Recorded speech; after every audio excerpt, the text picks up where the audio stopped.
I pursued Chloe for 5 years. If she accepted my proposal on her birthday, I could stay in this world. But I waited until the stroke of midnight before I heard the system's voice. It's all over. Chloe's first love returned today, and she's been with him the whole time. After all this time, the system decided to grant me one final wish to let me choose my own way to die. Well, since I had to leave sooner or later anyway, I wanted to die in front of Chloe. I wanted her to kill me with her own hands and make her regret it for the rest of her life. There were only 5 minutes left until midnight. Today was my 25th birthday, and also the final deadline for the pursuit.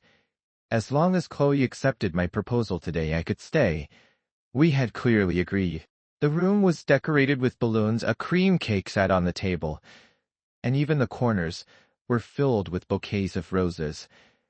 Our mutual friends had been notified in advance and had come to the house, ready to celebrate. However, from noon until evening, Chloe's phone never connected. My buddy, Greg, consoled me. Ethan, don't worry. Maybe something came up. What could have come up? Not long ago, she was lying on my lap, promising me word by word, Ethan, when are you going to marry me? I swear I'll only ever be your bride. I shook my head. I asked my friends to leave first. According to the rules, if Chloe didn't return by the end of the day, I would be erased by the system. I really didn't want these true friends to see me disintegrate. Perhaps I looked pathetic, constantly checking my watch with only a few minutes left. The system finally spoke up. Host, stop waiting. For some reason, the usually cold, mechanical voice now carried a hint of indignation. She's not coming. Julian returned to the country today. She's been with him, and they're at the hospital now.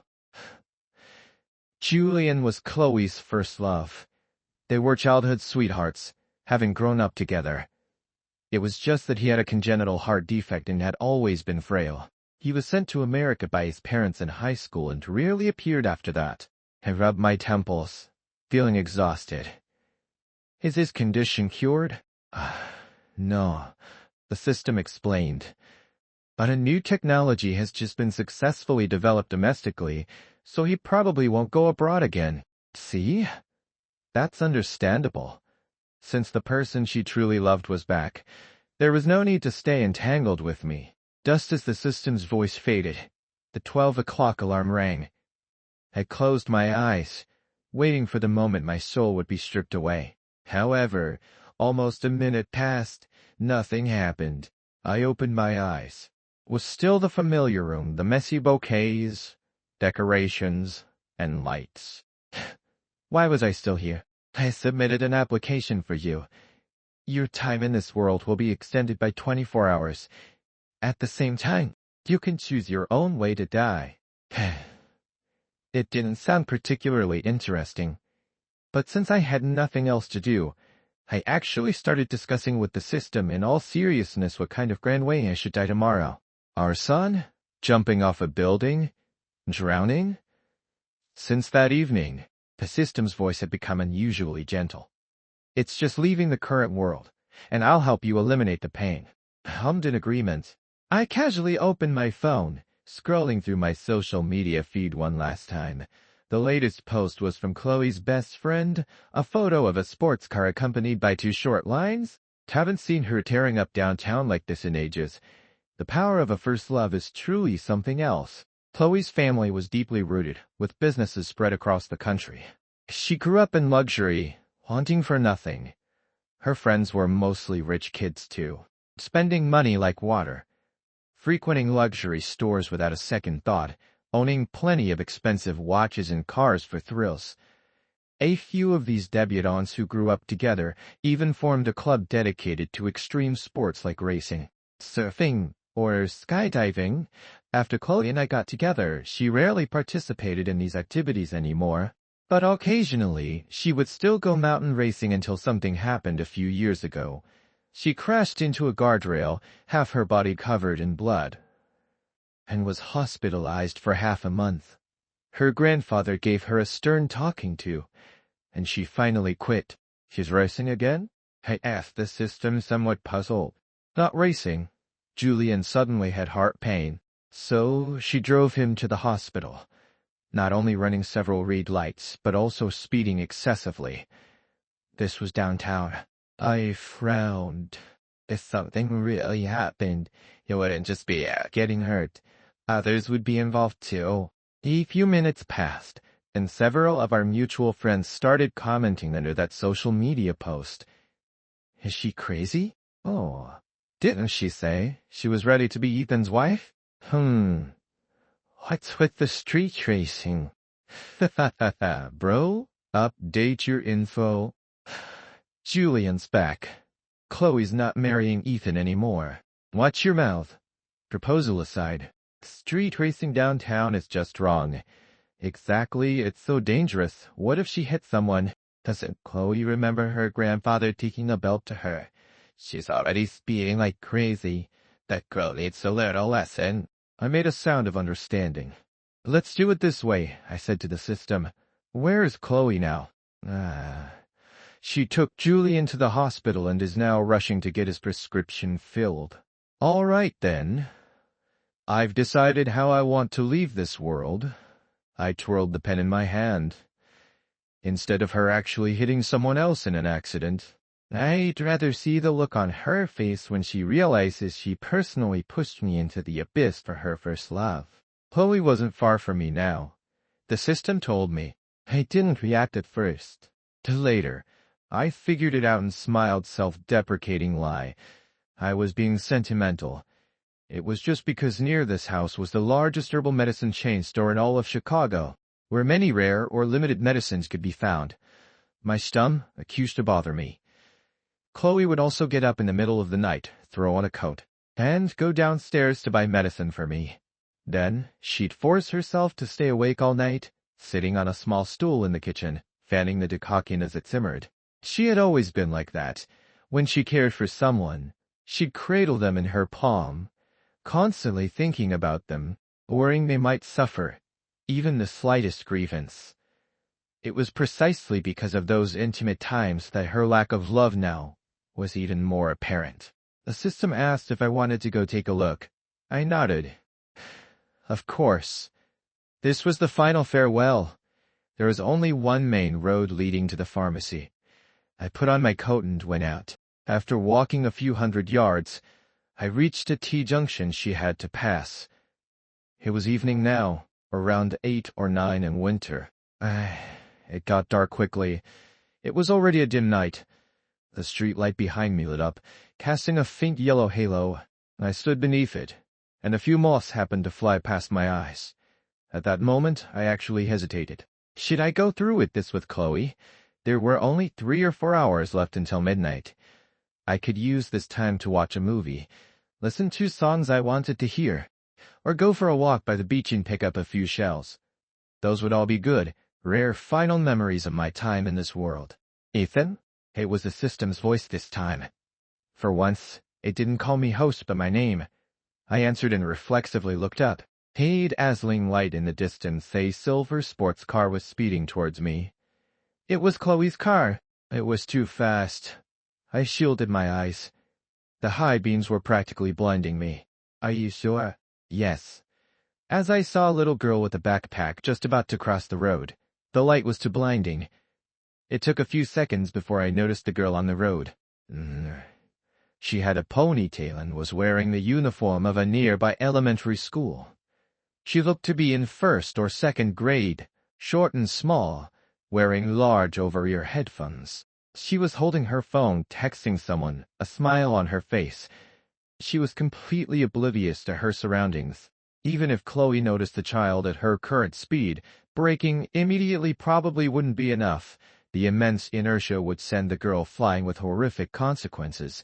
In that instant, I barely thought, "Get out of the way." I ran over and threw myself forward. A scream pierced my ears.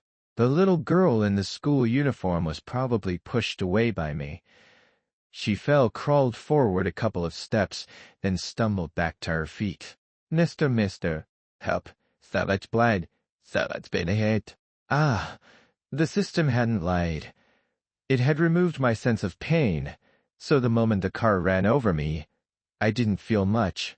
Just some strange impact sounds and the crunch of bones breaking and shattering. It certainly wasn't a pleasant sensation, but thankfully, the system quickly separated my entire consciousness from my physical body. I floated in midair, looking down at everything happening below. The girl must have been terrified. She was trembling, fumbling for her phone to call for an ambulance. I suddenly felt that what I did was quite worthwhile. I was going to die anyway, and I could save a life. Chloe, sitting in the car, must have realized something was wrong. After she slammed on the brakes, the sports car skidded forward another few hundred yards before finally stopping. What happened? Perhaps because I was no longer confined to a body. I could clearly hear her words, even through the closed car door and window. She looked bewildered, one hand on the door handle, muttering to herself. Did I hit someone? No way, that's crazy. She didn't even see me lunging forward. I smiled bitterly and shook my head. I was somewhat looking forward to seeing her reaction when she got out of the car and saw me lying on the ground. But the next second, I was disappointed. After all, the phone in the car rang. It was Julian. His voice sounded weak. Chloe, when are you coming? I feel so awful. A system told me Julian had returned to the country to try the efficacy of herbal medicine as an auxiliary treatment. He had just undergone surgery abroad. Yesterday, he had another consultation with cardiologists. The hospital issued a long list of precautions and medications he needed to take. A few were needed urgently. Fortunately, our city had the largest traditional Chinese medicine store in the country. Therefore, Chloe had practically driven nonstop towards the other end of the city. The doctor said it's best to start the medication today. Combined with the recent surgery, the first course of treatment will be more effective. From here to the pharmacy, getting the herbs, preparing them, and then rushing back to the hospital. Herbal medicine also required a period of decoction. 3 hours was, to say the least, very tight. Chloe's hand on the card or trembled. Then she put it down. Chloe, you can come back, right? Yes, of course. She placed her hand back on the steering wheel. Her voice was gentle as she promised into the phone. Julian, don't worry. You'll be able to take your medicine on time. She wasn't even going to get out and take a look. She hit someone. If before it could have been barely explained as an accident, now it was blatant criminal negligence. I took a deep breath and exhaled slowly.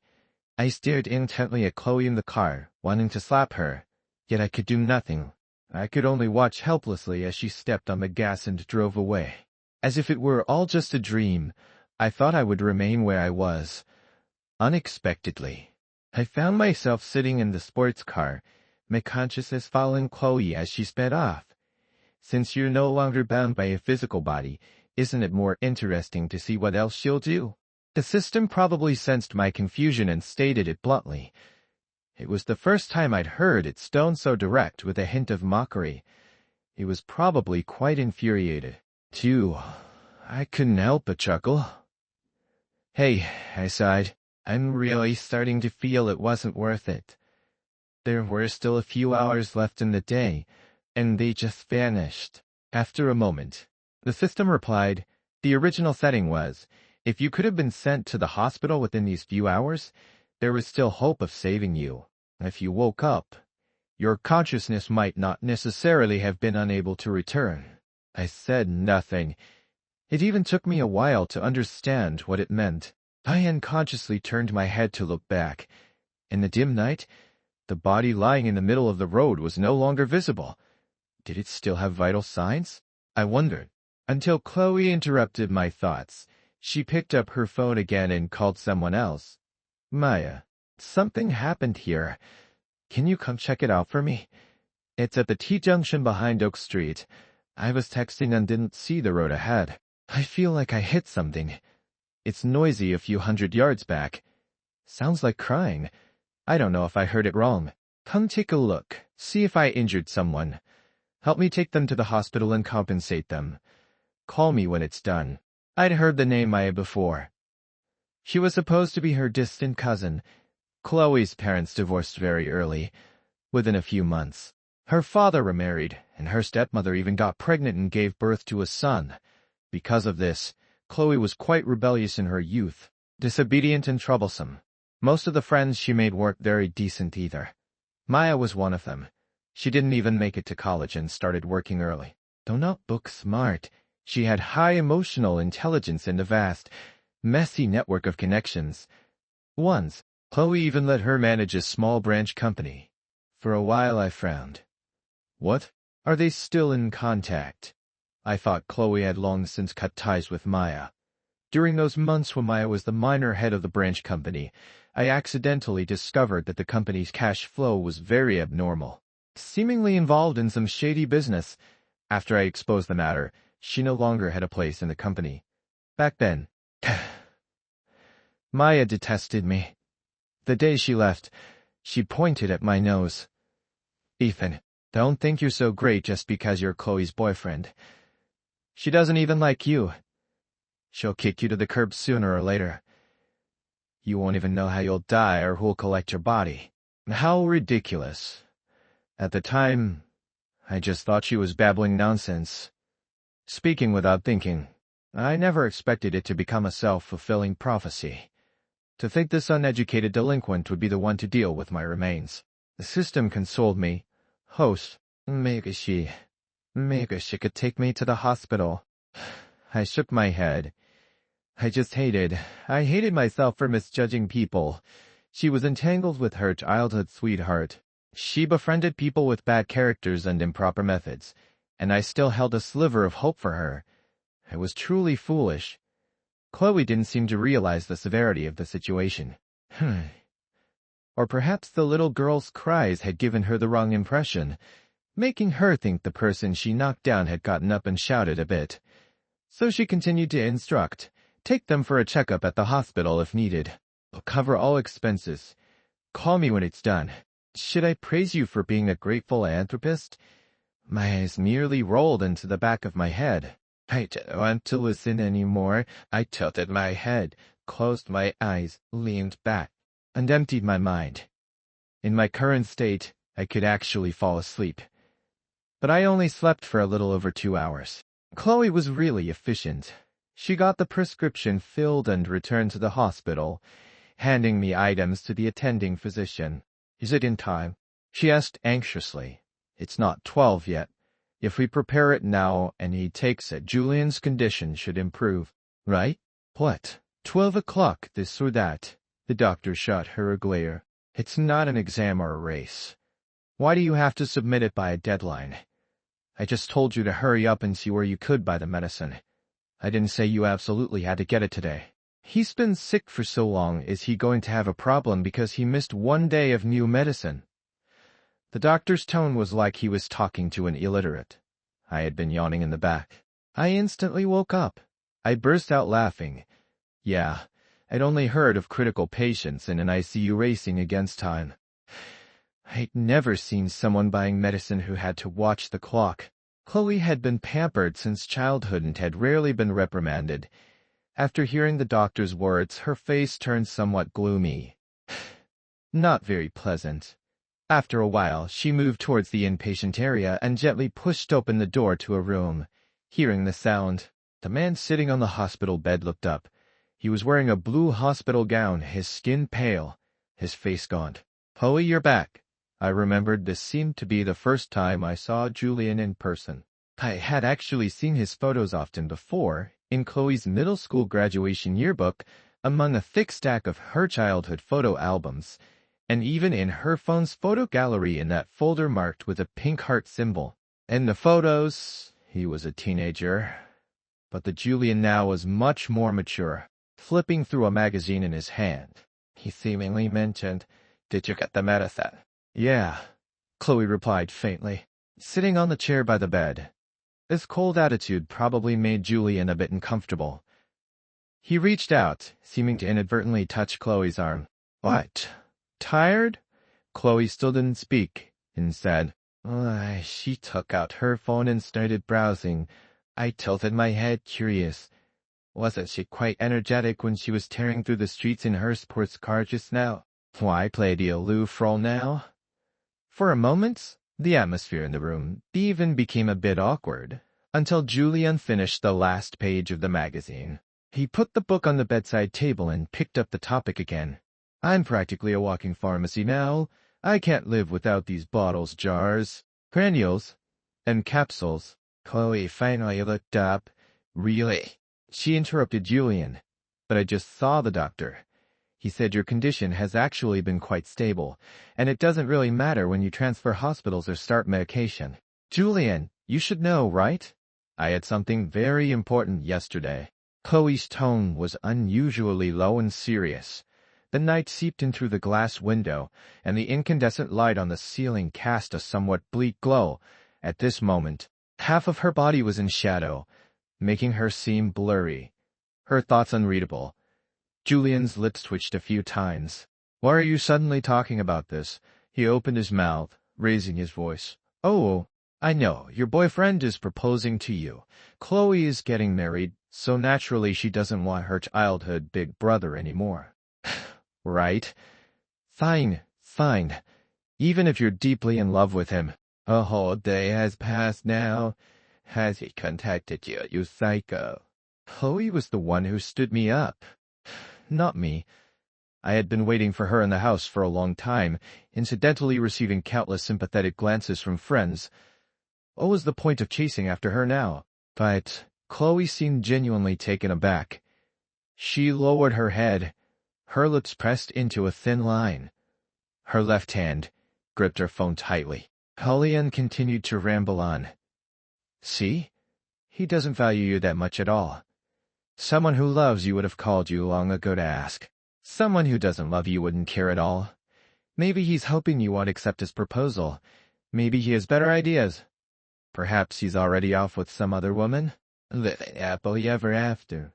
Chloe, don't get into deep. Stop it. Chloe stood up abruptly. She let out a long breath, a look of annoyance on her face. You get some rest. I'll go sit outside for a bit. She stumbled a couple of steps. After steadying herself, she picked up her coat and walked out of the room. I drifted along behind her. Chloe looked somewhat dejected. Now leaning against the wall, she picked up her phone again and started scrolling. I curiously leaned over. I found it was the WeChat chat screen from our last conversation before the proposal. I asked her if she was nervous, if she was happy. She replied with several messages. Of course I'm nervous, you silly. But I'm even more happy and excited. Smiling understood race emoji.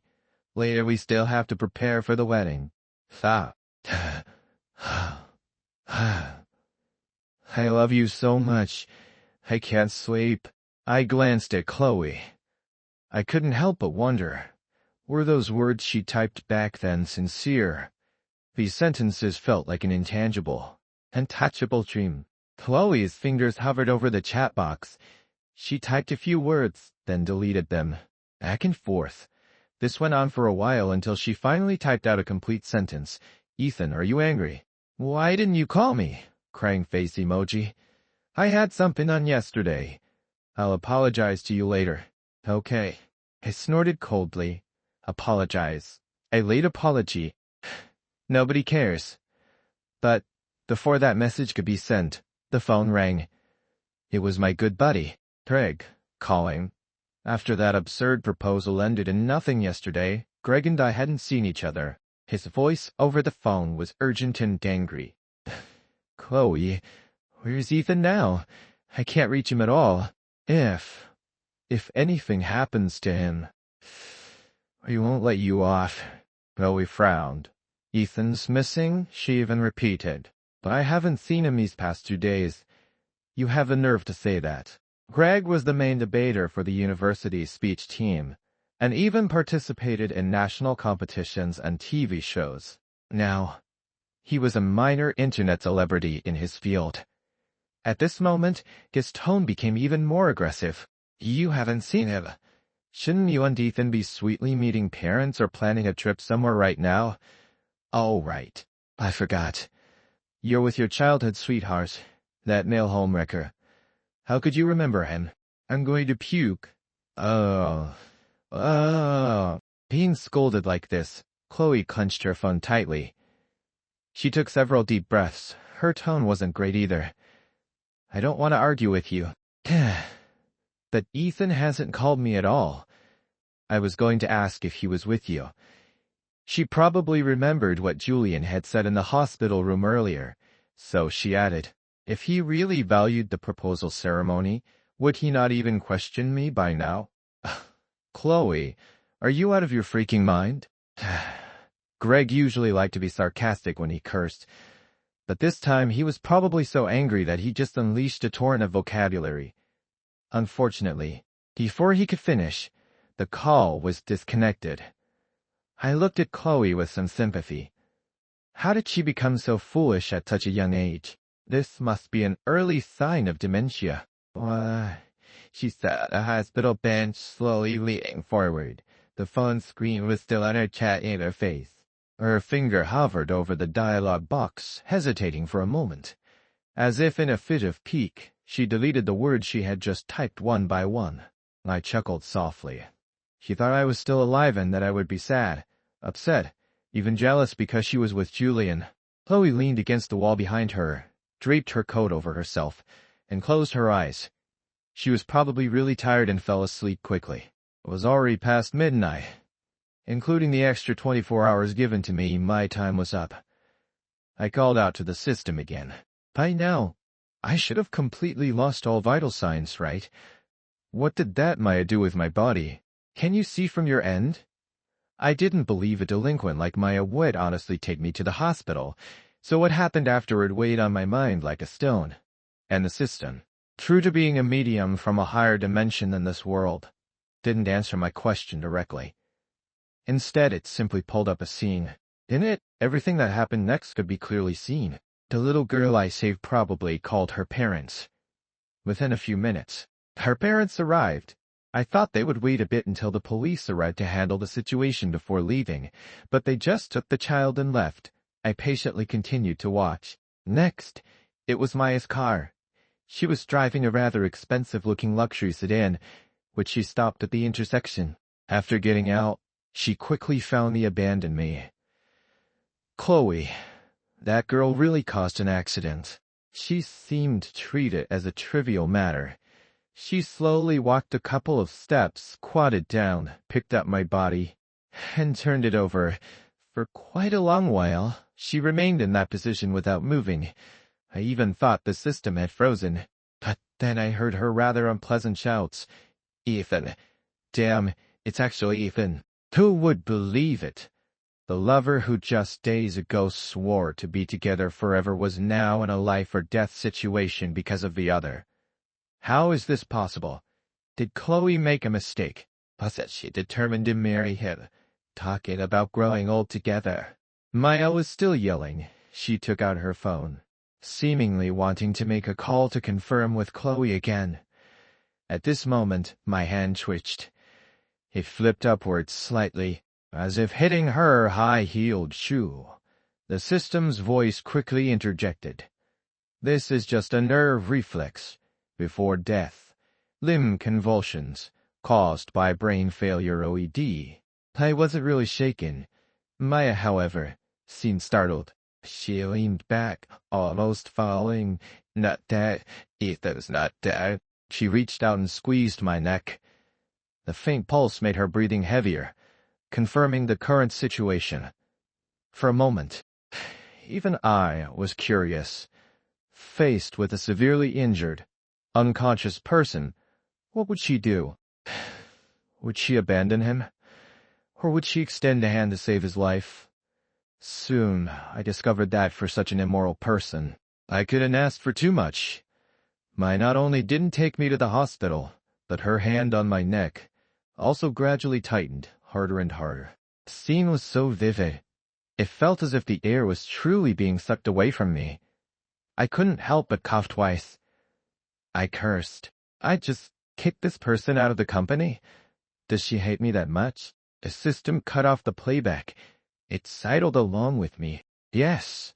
So without being sent to the hospital, without receiving treatment, Ethan still died. I was clear. Although it looked like I died at Maya's hands, the fundamental reason was still Chloe. It was she who missed the proposal. She who knocked me down, and she who called Maya. I looked at the young woman slumped on the corridor bench. Her brow was slightly furrowed, as if she wasn't sleeping soundly. She was also mumbling something. I leaned closer to listen and found she was calling my name. Ethan. Then don't be angry. Can we have another proposal? Okay. Even the system let out a groan hearing such absurd words. Who is she trying to disgust exactly? If you are really that concerned, could you stop sleeping now? Perhaps my unspoken thoughts had a small effect. A few hours later, just as the sky was beginning to lighten, Chloe's phone rang again. It sounded particularly abrupt in the quiet, empty hospital corridor. She sat up, groggily pressing the answer key. Ethan, are you home? Of course, it wouldn't be me. It was one of her childhood friends, Ethan. Wow, go check social media. Greg called you out. You're trending right now. The trending topic was this. Daughter of well-known family conglomerate plays via including to his unknown whereabouts. Huh? I read it back and forth several times. This probably wasn't what Greg came up with. The caption Greg posted on his own social media was relatively concise and clear. Male home wrecker involved. Friend deceived by Fiang currently whereabouts unknown. Police have been alerted. Still unable to contact him. Friends are worried for his safety. Below it was a picture. It was the landmark building of the Miller family's company, located right in the city center. This was tantamount to pointing out that the rich young lady in the statement was Chloe. For a moment the popularity soared. Greg's fans, lookers, and even paid trolls hired by the Miller family's business competitors all flooded in. The comment section was a mess. Call the police. What's the use of posting this online for judgment? Finding the person is the most crucial thing. Didn't you see? It already said police were alerted. This Chloe is such a scumbag. Standing someone up at their own proposal ceremony. Anyone would be depressed. I suggest everyone boycott Miller family products from now on. Greg had millions of followers. Plus, Chloe herself was a minor celebrity, a rich kid with inherent popularity. This social media post attracted more and more attention. Some people even directly tagged the official social media accounts of the police and courts. Missing person. Please investigate. With things escalating like this, Chloe couldn't sit still anymore. She tossed her coat aside and started walking out. In the elevator, Chloe received a call. The screen showed the word father. Chloe had a very bad relationship with her dad. Ever since her father remarried and her stepmother moved in, she rarely spoke at home. Her ability to work and, in turn, in a management position at the company was almost entirely due to her mother's shares. After the call connected, the narrow space was instantly filled with a torrent of abuse. Look at what they're saying about our company online. I raised you all these years. Don't you have any sense of responsibility? Don't think you're something special just because of the shares your mother left you. I can still kick you out by uniting the board. I'll have your brother join the company in a few days. Enough, Chloe interrupted sharply. She snorted coldly. Haven't you wanted to do this for a long time? There's so much nonsense online. Ethan couldn't possibly leave me. He's just arguing with me. Just as she finished speaking, the elevator doors opened. A group of people in uniform stood outside. It was the police. Are you Chloe Miller? The policeman at the front showed his badge. You were speeding last night, hit a young man, and fled the scene. The victim no longer has vital signs. Finally, I glanced at the time. It was only a little after 7. Thorough. I had to say our police's investigation and action speed were quite fast. Chloe shook her head, her face instantly turning deathly pale. Hit and run causing death?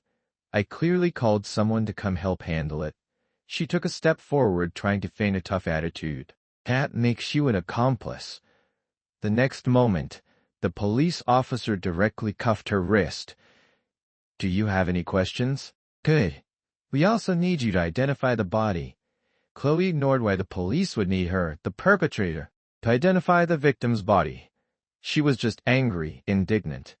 and kept blaming incessantly until she entered the police station's morgue. "Can't we settle this?" she asked. "Give me the family's contact information. I think they won't refuse the amount." The police officer snorted coldly. "Unfortunately, according to our investigation, the young man's parents passed away a long time ago. He has many friends, though, and if he ain't, it's just that the fianc went to find someone else on the day of the proposal and disappeared." Chloe frowned as if she remembered something. She opened her mouth but ultimately said nothing. She just followed step by step to the long table placed in the corner. It seemed only at this moment did she finally remember something. She looked up at the police officer. "What's the use of me identifying the body? I didn't see anything clearly at the time. Even if I did, I wouldn't know him." "How could you not know him?" The police officer rolled his eyes. "Didn't it just say on social media a few days ago that you were about to be proposed to?" I hid far behind, watching this absurd farce. My body lay on the silver metal table, covered. Only a general outline was visible. "What do you mean?" Chloe's Adam's apple bobbed. Her voice was dry, as if squeezed out. "What do you mean by that?" Her hand, originally on the white cloth outside, was now trembling, frozen in midair, never daring to lift it. The police officer had been writing something in a notebook. After a while, he looked up, saw her still in that posture, and finally lost patience. He reached out and lifted it himself. "Chloe Miller, this is the person you hit while speeding at the Oak Street T-junction last night. Have you seen him? Do you recognize him? Do you know who this is?" Looking at Ethan lying there, motionless and bloodless, I finally truly felt it. I was really dead. I had died covered in wounds in a wretched state.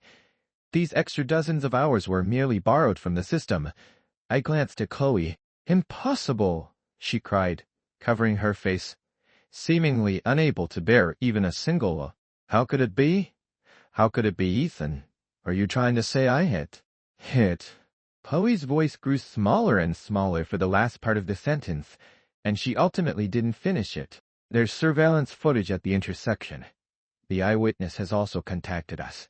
It was you in your sports car going far above the speed limit who ran over the man who was supposed to become your husband. Maya was, of course, also arrested. After all, I was still breathing at the time.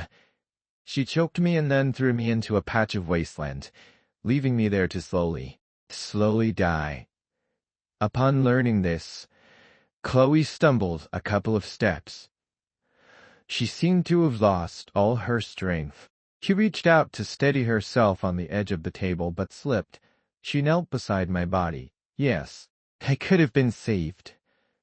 If only she had stopped the car then and taken me to the hospital immediately. But what did she do? She called a hooligan and then rushed off to get medicine for her childhood sweetheart, even though it wouldn't have mattered if he didn't take that medicine. Ethan. Ridiculous. She was still calling me Ethan now. Chloe raised her hand, seemingly wanting to caress my face. "I really don't know. How could I do something like that to you?" She wanted to apologize, but I just felt dirty, wanting nothing more to do with her. Fortunately, at that moment, the door was kicked open with a bang.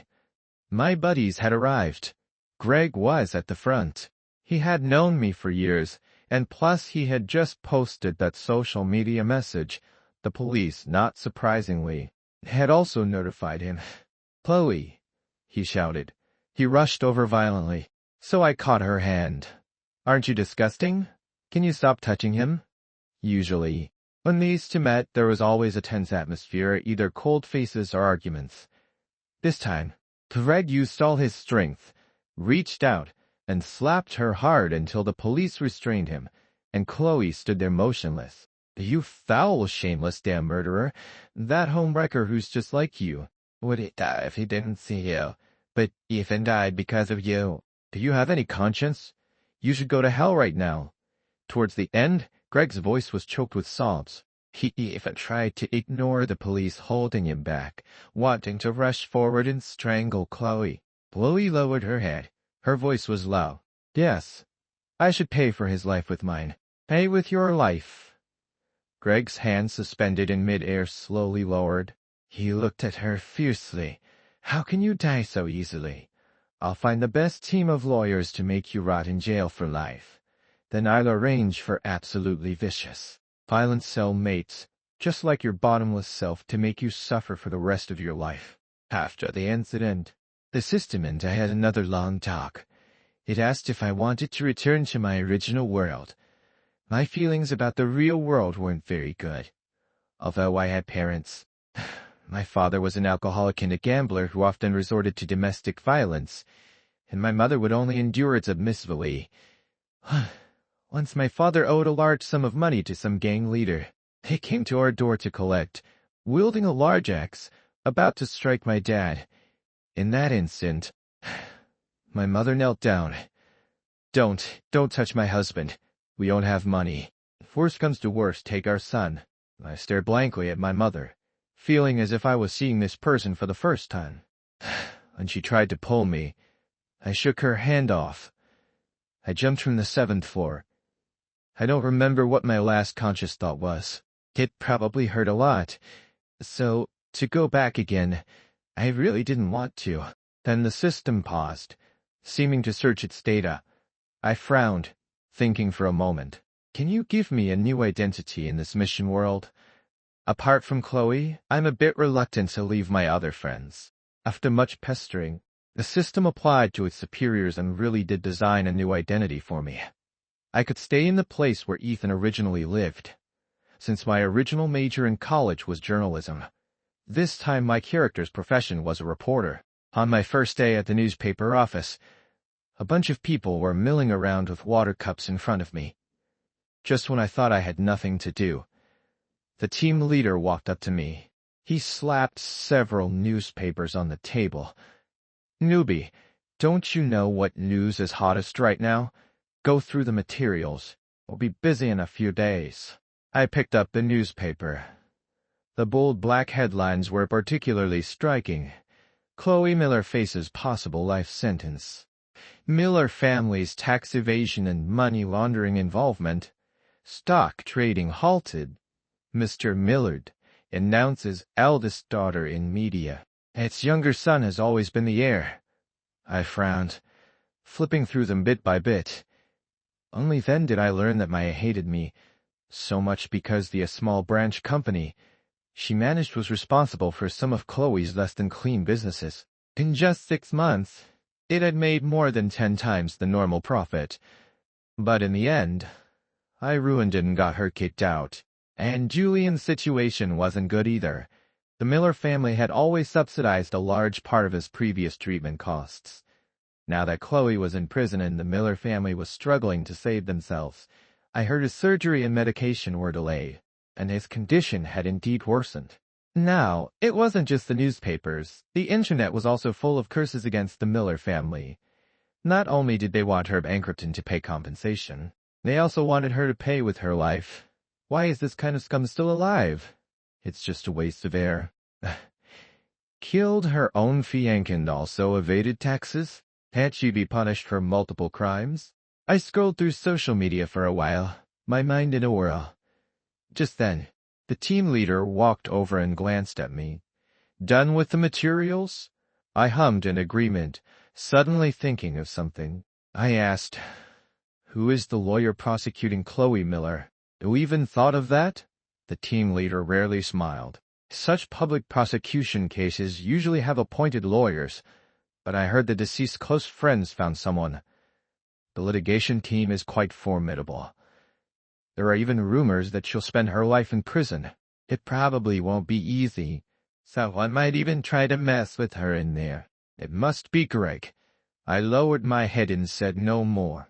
The team leader looked at me, placed his cup on the table, and suddenly said, a few days later, our newspaper got an opportunity to exclusively interview Chloe Miller. You come with me. On the day of the interview, the team leader was late due to some matter. I went in alone first.